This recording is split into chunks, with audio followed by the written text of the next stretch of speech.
Hello there, people of the internet. I have been in many gun stores in my time period, like my time of being alive. I've been in many gun stores and I've seen a whole different plethora of all sorts of things during my time at gun stores, and a lot of them have made me absolutely cringe. So, let's go ahead and talk about some of the things I've seen at gun stores. And these stories I'm going to tell you guys are stories that hopefully help you avoid turning into the types of people that we are going to be discussing. Alright, number one.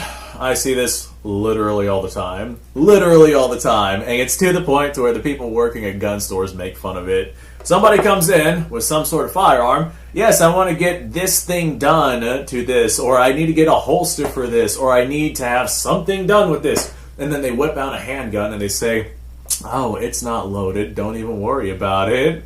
And little did they know it was actually loaded. A lot of times I see them without the magazine, but actually I literally, like, there's a gun store up north and they have this jar that is filled with bullets, and it says on the jar it wasn't even loaded. And what they do whenever they have a gun that a customer brings in that is not even loaded, they take it over the jar, go like this, and see if a round comes out of the chamber. And many times it does. With a self-loading semi-automatic firearm, there's a chamber. In that chamber is going to be a round of ammunition. You have to get that out.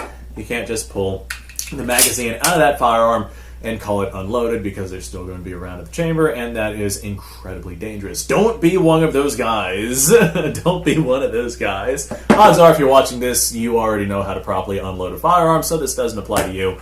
But some of the other stuff might. Alright, another one. I have seen this at more than one gun store. This is one that I'm sure a lot of us can relate to. Somebody walks in, they're like, oh yeah, I want to get myself a handgun or something for defense. Let me get that 9mm, that plastic 9mm polymer frame, lightweight, cheap, comfortable little handgun. 9mm is a very common cartridge, very cheap and inexpensive, easy to use, etc., etc. Well, he's like, let me get that 9mm. I think I will take that. I'll buy that. And then in the corner of the gun store, you hear a chair screech across the tile floor as someone stands up. And you hear some walking come over. You hear keys and pocket change jingling. And you look over and you see a dude in khaki cargo shorts and an NRA shirt. And he's like, I wouldn't take anything. He wants to emphasize, he would not take anything smaller than a .45 caliber, because he not only wants to destroy the body, he wants to destroy the soul as well. And this served in 2 world wars. So don't be that guy trying to discourage someone from buying a self-defense 9mm polymer frame handgun, because you would not take anything less than .45. If you want to go with .45, by all means, you go ahead and go with that. I'm a .45 guy myself, but I'm not going to tell somebody not to buy something because my preference is .45 ACP. I love this thing. I love the 1911. There's just something about that heavy, slow-moving bullet. But that's for a video later on. But yeah. God, I hate when that happens. Yeah. Okay, moving on to the next one. This is also another very common one that I see, and I'm sure a lot of us can relate. Wink, wink, nudge, nudge. I may or may not have done this myself. Okay, so we have somebody who's like, hey, I actually don't have one right here. We're just going to use these as an example. They're like, hey, I just spent $1,500 on this new hunting rifle, and I need to get it scoped and zeroed in. Fantastic. We can do that for you, buddy. The people at the gun store, you got it. Well, the guy shows up with his $1,500 high-end hunting rifle that he's going to take all around the world, right? And that's going to be his hunting rifle, and he's very happy with it. And then he gives them like $15 scope rings that he got off Amazon, and like the cheapest $40 scope that he could possibly find, a 3x9 unbranded Chinese-made piece of garbage that's going to fog up and not retain zero at all. So, yeah, that guy shows up with this great rifle and then crappy scope bits And then what does he do 1 week later? The scope's not holding zero. I zero it one day, and then I go back out, and guess what? It is no longer zeroed, and it's hitting 4 inches to the left and 4 inches down, or something like that. And it's the most nerve-wracking thing, because the people at the gun store, they're like, okay, we'll re-zero it. All right, it's re-zeroed. Here you go. And then the guy will come back the next day. Hey, this isn't zeroed, or it's causing some kind of problem or something like that, because he decided to not get a good scope and good scope mount. And he spent all of his money on the rifle. Don't do that. Invest in a good optic and a good mounting platform. You will not regret it. Alright, another very, very, very common thing I see people doing at gun stores. Oh no, you don't want that. It's just communist garbage. Granted, there are some really bad AKs out there made by particular manufacturers I'm not going to name, but we all can pretty much identify who those manufacturers are. But a lot of your military spec comm block firearms are actually of pretty gosh darn decent quality. I own several of them, several variations of several different platforms, and they are of half decent quality. Now, just because it's not American made, or just because somebody is anti-communism, which I of course am, just because somebody has their own particular biases towards a particular country or something like that, they just automatically assume that the firearms are absolute garbage. And to be fair, there are some countries out there where the firearms are not necessarily something I would want to go shoot. Like there's those warlord pistols that came out of China. I would not shoot those. Or the handcrafted things that came out of Vietnam. I would not want to shoot those.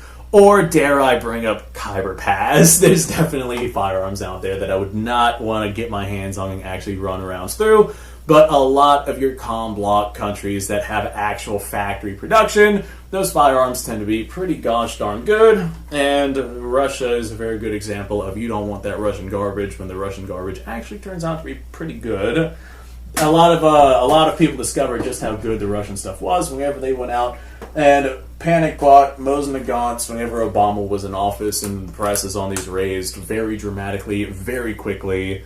And they went from like being less than $100 to like over $400+ now, and that's because they're actually half decent rifles. So don't be that guy who decides to himself, you know what, that is communist garbage. I don't need that. Okay, next up on the list, the person who goes and buys some kind of old school firearm. I mean, insert your choice of old school firearm, because they think that old school firearm is going to be better made than what is modern made and on the shelf. Now, granted, the amount of quality in that particular firearm is going to be probably significantly greater than what it is that you're actually paying for. Like, for example, this Yugo Mauser, these typically run about $350 or so dollars.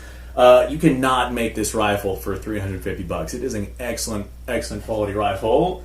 But whenever somebody picks something up for practical purposes, for just-in-case things, and they want to go for an old military surplus gun because they feel it's going to be better than a modern-made firearm, it is simply not the case. We have some really, really good quality modern-made firearms. Or the people who think that these old military surplus firearms are going to be more accurate than your modern firearms, simply not the case. If you spend $400 on a Mosin, or $400 on a Mauser, or, I mean, insert your choice of bolt-action military surplus rifle that fires a full-power cartridge, if you spend money on them hoping for accuracy, odds are you're going to be disappointed. Not only were these made back whenever ammunition primers were corrosive, they might have shot-out bores, who knows how many thousands of rounds have been through them, etc., etc. Whenever they were made, they only had a standard of accuracy of 3 to 5 MOA, so that is not very accurate, especially if we compare it to modern-day firearms, where a $300 Savage Axis, or one of those Tompus guns, or a Mossberg Patriot, or something like that,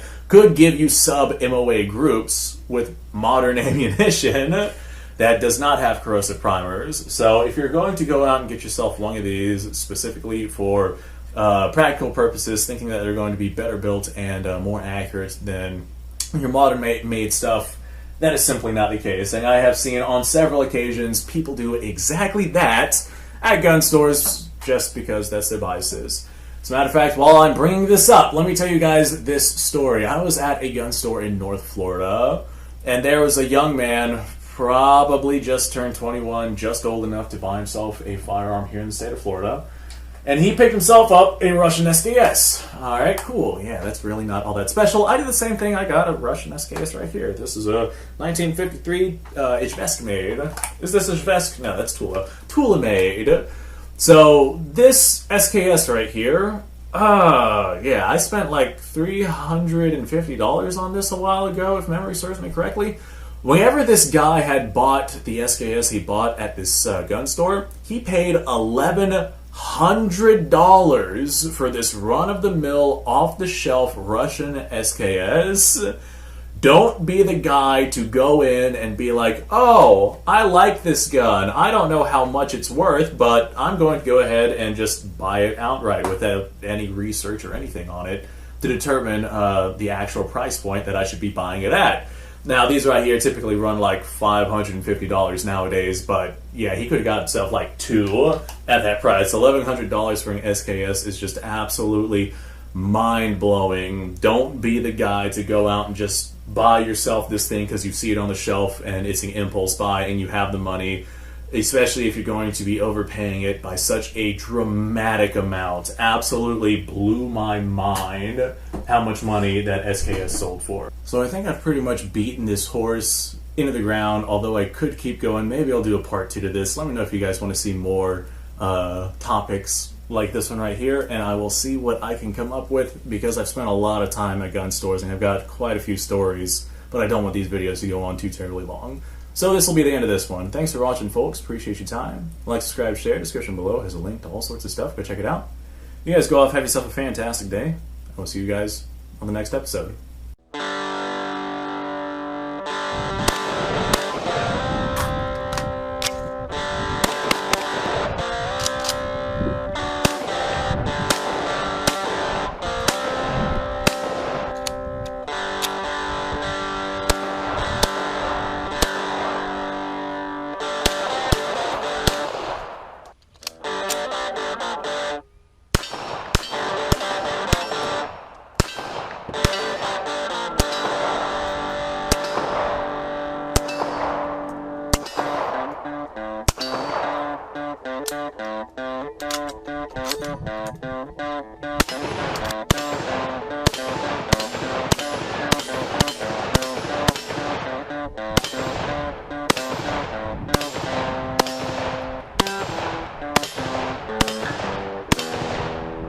Been a little while since I've done this.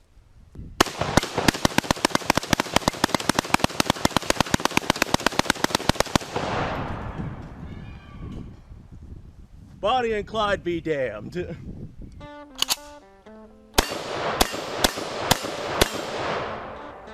Poor man's Garrett.